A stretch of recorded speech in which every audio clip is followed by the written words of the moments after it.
Hey guys, it's Summing Rush. Today I'm going to go through my settings and just sort of show you how I set up my game. As you can see, this is how you get to the settings or whatever. It's not hard. I'm going to go through a couple of things that I think are useful and some things like I don't use but I still think are useful. So as far as the chat goes, I mean, a lot of these are just personal preference. I would suggest you disable chat with allies often. Um, People are going to get offended by that, but it's just one of those things. When people start arguing in chat, if you're like me, it's really easy to get involved in that and whatnot. So if you're someone like me who easily like gets mad at people and has a habit of consistently typing to them, it's very easy to just disable that. And one thing I've found is a lot of people will say, oh, but what if you need to talk to a teammate? It literally takes like 5 seconds to turn it on. So if you're in a situation where it's like one versus like four, or let's say you've got two teammates and you want to coordinate with that teammate, it takes maybe half a second to just press escape, go to settings, turn it back on, and then click OK, and you're back in the game. So this is what I used to do when I was like padding to 5k recent or whatever. I'd just have my chat off, and if I ever wanted to talk to someone, I would just turn it back on again. And that's like good advice. I would say that worked for me. Basically, I've got encounter turned on, I have assault turned off. I think assault is really one-sided, especially with pub teams. I think depending on the map, some of them are just unpractical to win. If you're attacking like fucking Sand River, I can't do that, so I just have it off. I have assault off, personal preference, but I do leave encounter on because I enjoy it. As far as the garage settings, here you go. I've always got replays on because they're super easy to delete. They don't take up much space. I don't know what this does. One person asked me how to change the mini map transparency. It's right here. So settings, general, right here. I have mine about halfway. If I'm on a specific map like Arctic region, sometimes I'll lessen it because it's actually sort of hard to see your map on Arctic region with the map's white background and the like actual white background when you're playing on Arctic region. So it's something you can do. I like to have it about halfway through so I can keep the mini map huge and still see what's going on around me. These are the rest of my settings, I guess. Horizontal stabilization in sniper modes. This means when you turn your hull, your gun won't, like your aimer won't turn with your hull dragging your gun. This is a really important setting. It's very difficult to describe. I would suggest turning it on and seeing how it does. I don't have the enable 16 and X25 zoom simply because I don't think it's useful. Like, I don't need it, right? Like, the thing is, this is useful for someone who has trouble with aiming. I don't have trouble with aiming. I'm 18 years old. I have an 800 DPI mouse. It's not very sensitive. I'm able to put my mouse where I want it to. And, realistically, zooming in X16 and X25, it's not going to make you more accurate, right? Like, this setting doesn't suddenly make your tank less, prone to having RNG shots. So I think, like, if you have this setting right here, if you're able to move your mouse and you have no problem with aiming, this setting being off can really help you with like not tunneling on people. Because what a lot of people will do is they'll sit in their sniper zoom and they'll sit in at X25 and they'll just like watch a specific tank and totally forget about what's going on around them. So I would consider turning this off and seeing how it does. So yeah, again, this is a personal setting. Enable server reticles, a personal setting. I play on West. I don't feel the need to keep this on when I'm at 50 ping, and it's fucking confusing anyways. So it's a personal thing. Enable expanded minimap features always. You always want these on when you're loading into game. It's best to have minimap. This keeps resetting for me. I would suggest having the minimap on when you get into a game, so you can immediately start looking at the enemy team lineup, looking at your team lineup, trying to formulate a plan while you're waiting for you to load into game. So I actually think this is really useful. It sort of puts you in the right mindset before you even get into battle. Naturally, you're always going to want these circles on. So, these just make sense. I would really suggest having them on and whatnot. Now, as far as video settings go, it doesn't matter. I run in medium, and then what I'll do is I'll just turn off grass and sniper mode, especially when I'm streaming. This is just like the basic, you could run high settings if you wanted.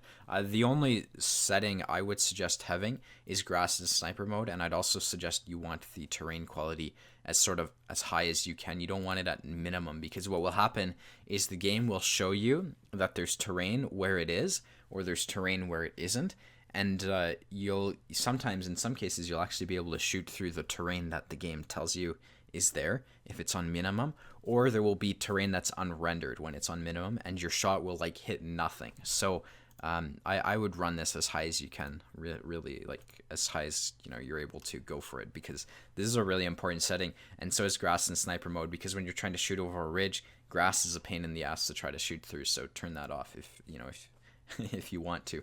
I would suggest you turn it off though. As far as sound goes, doesn't really matter. I mean, here are my settings. It's pretty basic. As far as controls goes, there's one thing. A lot of this is personal preference. There's one or two things that I want to talk about. So for fire extinguishers, like here, I'll just go through this slowly. You can pause it if you want. For fire extinguishers, I really suggest, if you're not running an automatic fire extinguisher, I would suggest you do this. Have your fire extinguisher consumable as a mouse button. So that means if you're, like, a lot of times you can sort of predict when you're going to get lit on fire. So if someone's shooting at your rear, you can sort of have your mouse, instead of trying to mash the 6 key or whatever, you can have your thumb on your mouse key or whatever. And that's really going to like speed things up. It really sucks when you're trying to put out a fire and you hit 5 and you like repair your tracks by accident that aren't damaged and you still have, you're burning and stuff. So this is just my tip. Have a fire extinguisher on an easily accessible button. Some people do space. I like the mouse buttons, and that's pretty much what I did before I really got a consistent premium account. So that's just a small tip right there. As far as Reticle goes, you can see right here, I've got the dash. So that's these dashes right here. Keeps it really minimalistic. I really hate all that bullshit on your screen. That's also why I don't run many mods and whatnot. You can see I've got the O-shaped central marker. So that's this green thing right here. I've got circle 4 solid. So that's this green solid circle. And I've got the O-shaped with armor penetration indicator. So what the armor penetration indicator does is I don't need it to know where the weak spots of tanks are, but it's really helpful when shooting through a solid bush. Or, really, yeah, a solid bush is probably the most useful circumstance. You can sort of see, it helps you gauge where you're aiming. So if you're aiming at an E100 and he's between a solid bush and you can't specifically see his lower plate, this circle will be green on his lower plate and red on his upper plate. When you're shooting heat, it sort of fucks it up because you can actually sort of like, I think you can pen the E100's upper front plate if it's unangled. So this doesn't take an angle into effect, but it is helpful when trying to gauge whether you can, pen a shot or whatever. For me, it's most useful when shooting through solid bushes. So that's just my opinion. It's the same thing for sniper. I just run the red, a specific red dot here. It's personal preference, and to each their own. As far as marker goes, because I'm a streamer and whatnot, I don't have people's usernames on. I don't like to have people's usernames on anyways, because what happens is I will see, a player that I've heard of, especially on a West server where it's so small, and I'll see that he's good, and a lot of that fucks with my gameplay. So let's pretend I've seen a player I know he's like a blue Unicum or whatever. Seeing that username will sort of alter my play, and a lot of time it actually makes me play worse. So I don't like to know who I'm fighting against. I like to assume everyone I'm fighting against is sort of like an average player. That way, like, if I'm that way I can sort of gauge the skill level. I try to judge people off of their position, and that's basically it. So I like to assume everyone's average because that means there's risk of them YOLOing you. They might do something that's unorthodox that you might not expect. And if someone's like a purple, it's pretty easy to tell just by where they put their tanks. So that's just my opinion right there. Same thing for our team. I don't like having people's names easily accessible, especially when I'm streaming, because hate might get sent their way, and then once people die, it doesn't really matter. As far as battle notifications go, I try to keep these as minimalistic as possible. My game reset or whatever, but basically what you want, or what I like to have, is who hit me, for how much, and from where. Like, the only thing that matters is who hit you, not for how much, because if someone high rolls you, you're high rolled. On to the next, right? Like, it doesn't, a lot of people get caught up. I'm just going to rant about this for a sec. A lot of people will very easily get caught up on how much they get hit for. So for example, I was watching a replay from someone in Boba.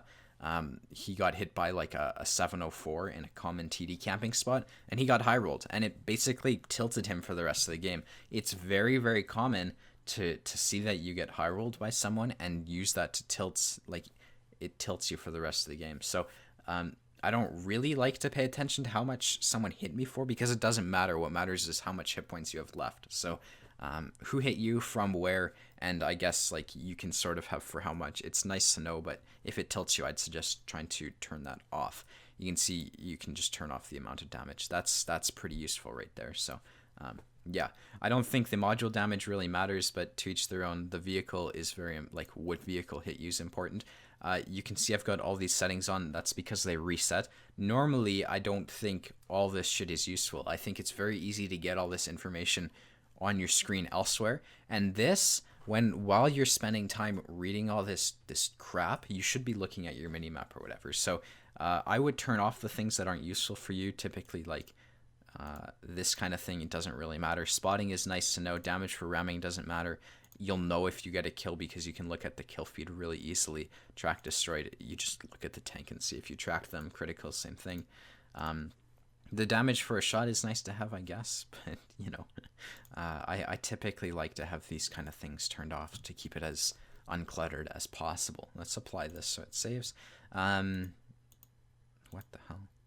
Yeah, this is probably best to turn off the event name, and you probably do want to know the vehicle that you're shooting at. So these are the settings I would recommend right here. As far as the log goes, it's very similar. You need to know yourself, because if you're seeing like what happens for a lot of people is they will set a goal. They'll say, I need to get 3k damage this game, and this damage indicator right here a lot of times will actually make you play worse. I've sort of learned to ignore it.